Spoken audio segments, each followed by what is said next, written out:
In this video, I take a deeper look into the animation style for Ashes of Creation. I've been following this game for a while, so I was really looking forward to doing a reaction video about their animation process. I hope you enjoy. Well, being an animator involves the act of rigging the characters. We get a bind mesh from the modelers. We put a skeleton in that mesh. We bind the mesh to the skeleton. Then we create a control rig to animate that character, and then we animate the character using the control rig. What the heck? This is so complicated. Look at all the tiny moving bits and parts of every single animation. The level of experience in all my coworkers makes it exciting to come in every day. I love this shot. I love it when they show the shot. That's so cool. That is crazy. Like, there are so many moving parts and bits to animation. Watching this video sort of just reminded me of it, though. Like, every single animal and creature like has to be animated individually, the little bits and pieces. And I think that's what makes a game that just has random mobs that you kill to a game that's like immersive is like the level of detail in animation. Like, from what I've seen, the animation's looking good, but I really hope it's just awesome. For the humans, obviously they can use the skeleton between the different models and even the different races. They can resize the stuff. Their animations can be similar and succinct, so I understand how that could make things a little more streamlined as they're trying to produce this game. But how many animals can they reskin? Not very many, right? Like, they can take horse models and make other horses, but they can't like turn a horse into a frog. You know what I mean? I don't know. I'm just really hoping, guys. I'm just really hoping that this game turns out as good as I hope it does. Oh, that's loud.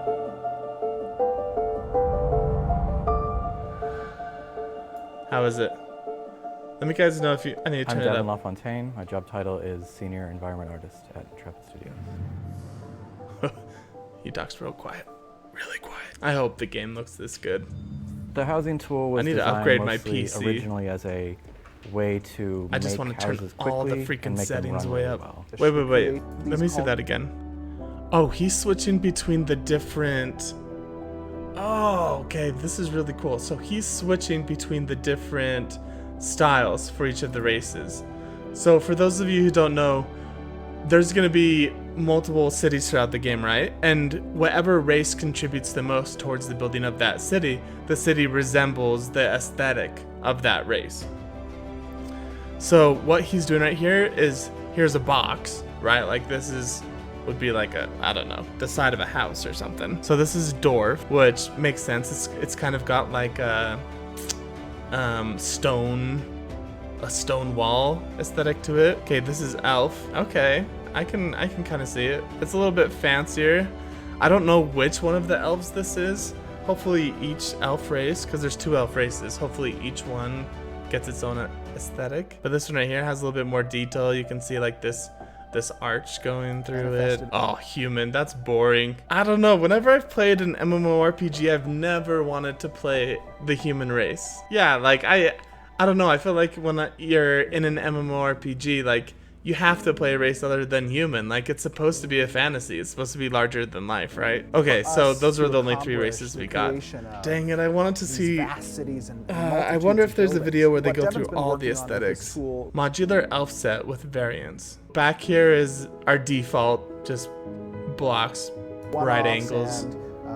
Custom created assets that then we have the elf.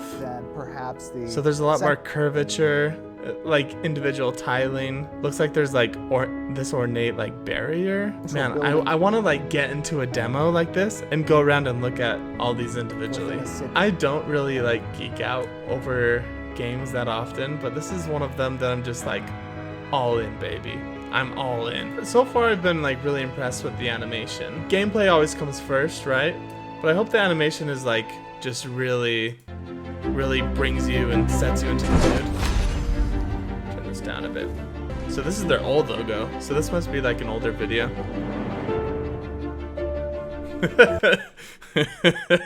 Right off the bat, just showed the undercarriage of the horse and then the horse's butt. Forget about the profile. We'll put that third.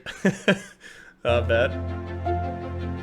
Who chose that order? It's like really detailed. I'm surprisingly detailed. How cool would that be if you could get like attacked on your horse and like your horse falls over? It's like bleeding out, you have to save it. What he's doing down here is he's showing the player control, right? So this is a map of the screen. So this green dot, if he pulls it to the left right here, this is the horse animation to go left, and then he pulls it to the right. So he's like pulling it to the left, horse is looking left, centered on. Oh, he's pulling it back, so the horse is slowing down. Oh, it's backing up. Like, this is really good animation for a horse. This is really detailed. I think in every RPG I've ever played, they've had a horse, right?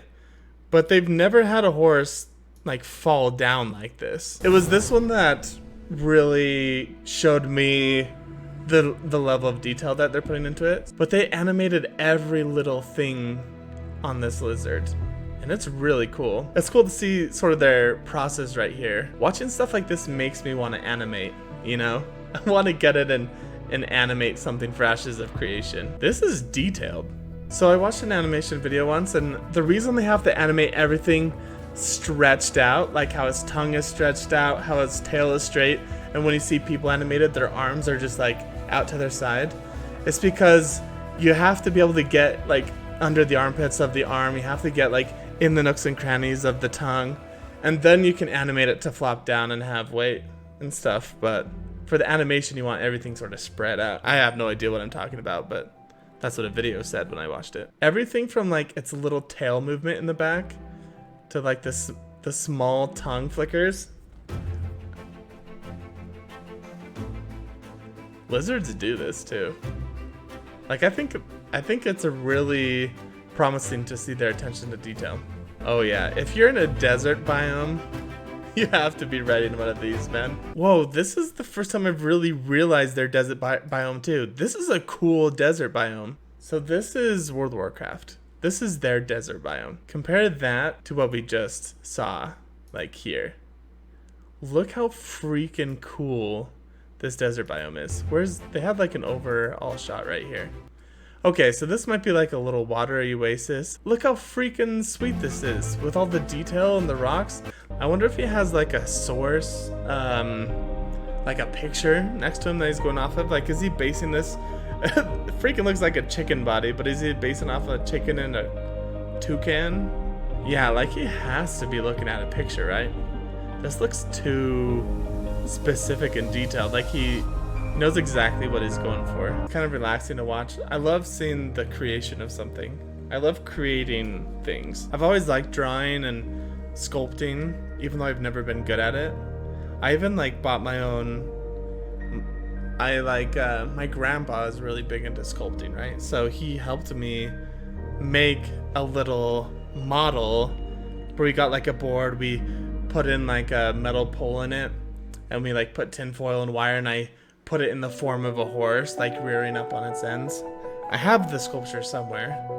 I mean, it didn't look very good, but he helped me like realize that you need to put in, when you're sculpting out of clay, that you have to put in a frame, a skeleton to it, and then you put the clay on top of that.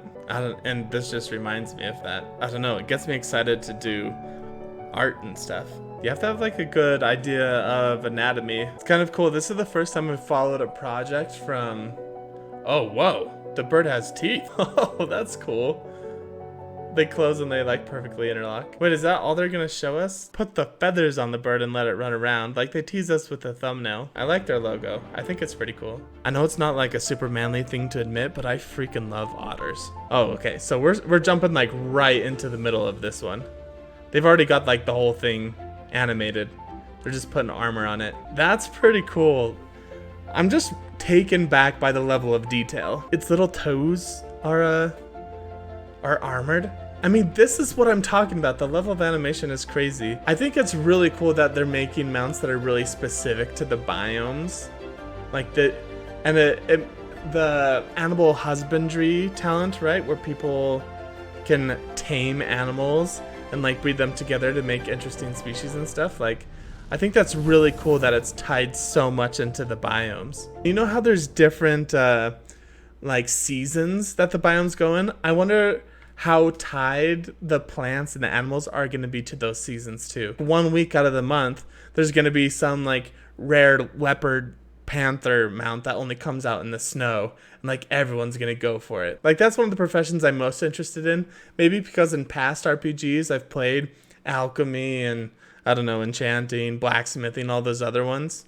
So the animal husbandry one looks really cool. Hey guys, thank you so much for coming and checking out the stream too. I really appreciate you new guys coming and saying hi. Come chill as we geek out over Ashes of Creation. Oh, it's an armadillo. What is this detail that they're putting in? Because I don't think anyone's gonna like grab an armadillo in the game and like zoom way up on it and look at all the detail, but the fact that they're putting this much attention into it, yeah, that's really cool. I like how there's like gems buried in its stone looking back. Yeah, so this is definitely not a mount. This is like a tiny little critter that runs around. Oh, there's baby ones too. Oh yeah, because the animal husbandry system takes, like, you breed them from when they're small to when they're large. Not only are they developing every animal, but they're also giving them like different growth stages too. That's really interesting. Seems like a lot of work that they're taking on. Right now we're just watching all of the different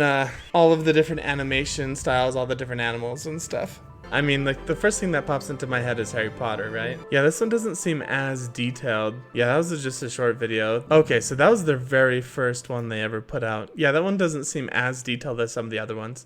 I think the only one I haven't watched yet is this one. So we'll finish it up. We'll finish up our live stream with this one right here. This will be our last animal that we take a look at. They've shown this bear a lot in their other videos. So is there like a default bear model that they just imported over? Oh, look at that fussy bear. Whoa, look at all these different bear animations. Bear jump fall, bear jump land, bear jump run forward, bear jump stand. Yeah, that's interesting. What happened? Like, you can't just develop a jump in there, right? You have to make a jump animation for all the other movements, because you can jump at any time no matter what direction you're going in. Okay, I feel like the dance animations can be worked out a little bit. They're looking a little silly. So yeah, thank you for checking out all the different animation styles. We went through, what, 10 different videos there, looking at each animation individually and sort of geeking out and nerding over it. If you guys have any additional details or things that you want to mention or talk about, feel free to mention them in the comments down below or to the side on whatever platform you're watching this on. And I will talk to you guys later.